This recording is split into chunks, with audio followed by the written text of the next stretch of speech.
Hello there, students. So this time in this video we're going to go and we're going to continue using integers.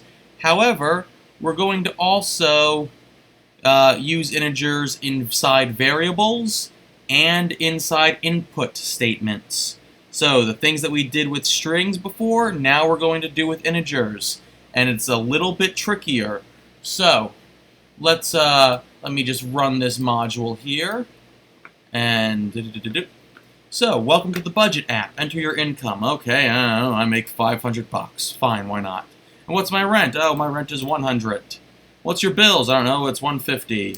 How much do I pay for food? Oh, I like to go to a lot of expensive places. It's 200. My total expenses are 450. I have 50 remaining. So it literally, I entered in what it is I want to do, and that was my expenses, and it tells me how much money I have remaining. So if I were to just, run this again here, let's just this time say, what's my income? I don't know, my income's 0. What's my rent? 900. Okay, what's my bills? I have negative 1,902 remaining. So whatever you put in for your income, it's then going to subtract all of these. So let's get started on how to make that. So I'm also just showing you, just in case, it wasn't hard set numbers that it was going to be in. It's dependent on what I input. So, of course, we'll, give ourselves a nice little welcome. Welcome to the budget app. And I guess I'll just give them a couple of new lines. And then, there we go. So if I hit execute, yay, welcome to the budget app, woohoo. So, here's what we're going to have to do. We're going to have to make an input, right? So, what do we have to do? First, we have to open up a space in memory. So if they're going to have to save something, we need to save it somewhere. So what does that mean we have to do if we're going to open up a space in memory? If we're going to, make a bucket and then put something in it? Well, then we need to make ourselves a variable. So I don't know, I'll just name this my income. So my income is the name of my variable, and now it's going to equal something. What's it going to equal? Well, you're probably going, wait a minute, I know what this is. I'm going to make an input statement. And I'm going to then give myself, some sort of instructions that, says, enter your income. There we go, and I'm super smart like that. I'm going to do that, and then, screw it, I'll even give them a /t over there just to give some space. And then, of course, oh, you know what, I know what he's going to say next, because the next one was rent, so I'm just going to do my rent. And I'll do the same thing, and I will then, say, enter your rent. And then I will, go /t again with that. And then he's going to tell me something super obvious, because obviously it's income minus rent, so I'm going to say something like, total equals my income minus my rent. And you know what? I'm even going to test it out in a print statement. I'm even going to test it out and just simply print out total at the very end. I bet you that's how it's going to work. So, first thing, let's also put this in interactive mode. And you're very smart. Let's try this out. Let's test it out. So, my income is 500. Okay? My rent is 100. And then it's going to ding, ding, ding, that's not me, mark as red. And then, of course, it says, oh, no, wait, what's this? Unsupported operands for string and string. What do you mean, string and string? Huh? Unsupported operands? But that's math questions. I entered numbers. Why you do that? Well, here's why. Because input defaults to a string. So it didn't read that answer as 500. It read this answer as someone typing out the word 500. And it doesn't understand how to do that. So I have to physically force it to become an integer by putting int around it. Int around it. I am now forcing it to be an integer. If I just had input, it would be a string. If I put integer around it, it will be an integer. So look at it this way. here's what I have in my memory. It's an integer, and that integer is the input of whatever they type into this question. Then I close the question, and I close the integer. So I close the input, I close the integer. And mark is red, there we go. Someone's texting me up as well. So now, in theory, this will work because they're now both integers. So now let's try this. 500, I don't know, I'll just put 23, enter. And now it gave me 477. Now it understands it as a math problem, whereas before it wasn't.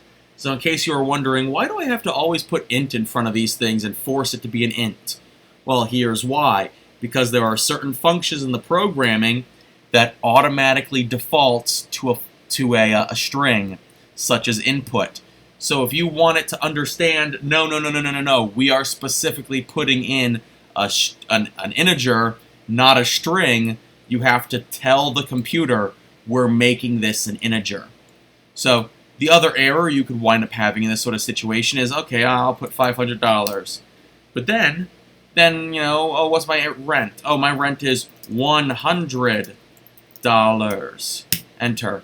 It's not going to be able to understand how to do that because I cannot understand what this is. This is not an integer. So it does not understand that input. So this is one of those situations where you might have to tell someone, you know, something like,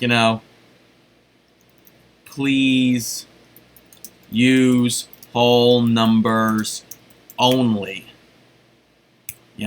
You might have to just tell them that in some sort of like instructions, And, maybe if they don't understand, they have to hit enter also. We can also say hit enter after every input. Just something, So let me just do another /tab there just to space that out again. Okay.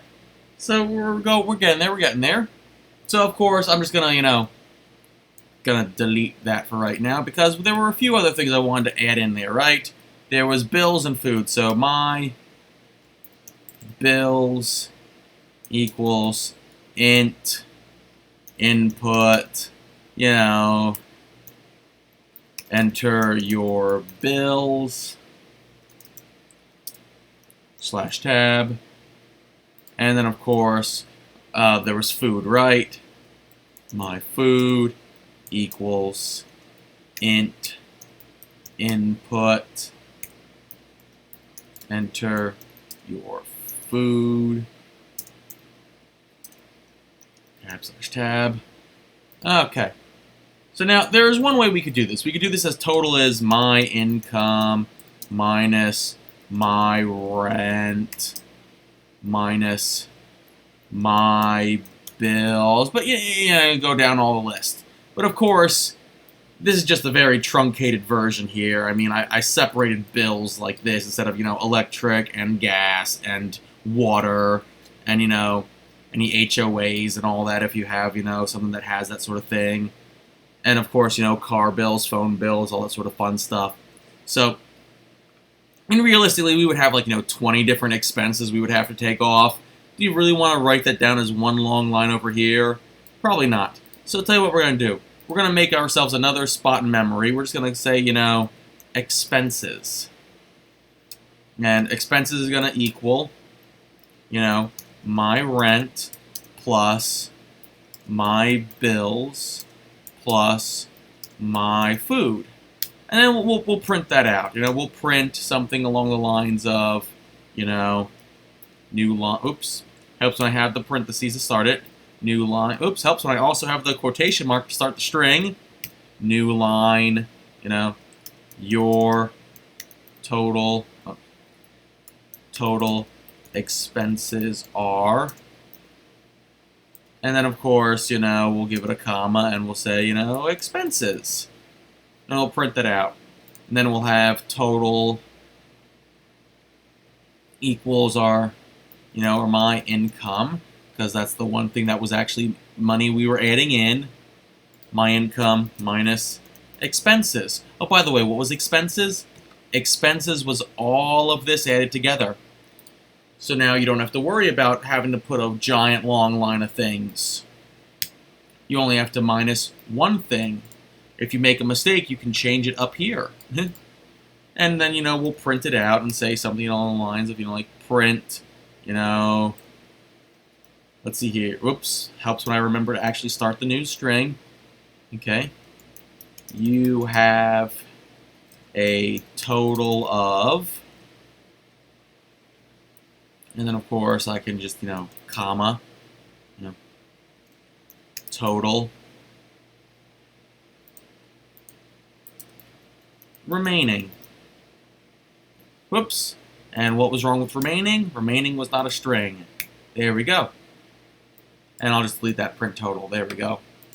So now if we run this out, okay, please enter your income. Okay, my income is, I don't know, $450. What's your rent? My rent is $300. And I just screwed up. It's going to give me an error, so let's just type in some gibberish here for the time being. Yep, because it doesn't understand what that line is. Once again, I typed something that wasn't strictly a number. So I'll just say 400. My rent is 123. My bills are 234. My food is 1. I have 42 remaining. Okay, and obviously for the bills, I need to scooch it over one more tab. So, but once you got this all working, and scooching it over to whatever it is you need to be, lining it up,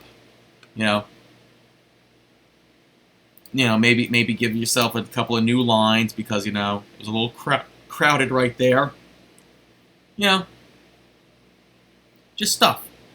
Once you got it all working properly, maybe you want to say you have that many dollars remaining, whatever. However it is you want it to be at the end of this, as long as it's working something like this, and it fits the rubric, and everything is matching the rubric, you're good. Submit it up through Moodle, and you have a great day. Now, the next video we're going to introduce random numbers.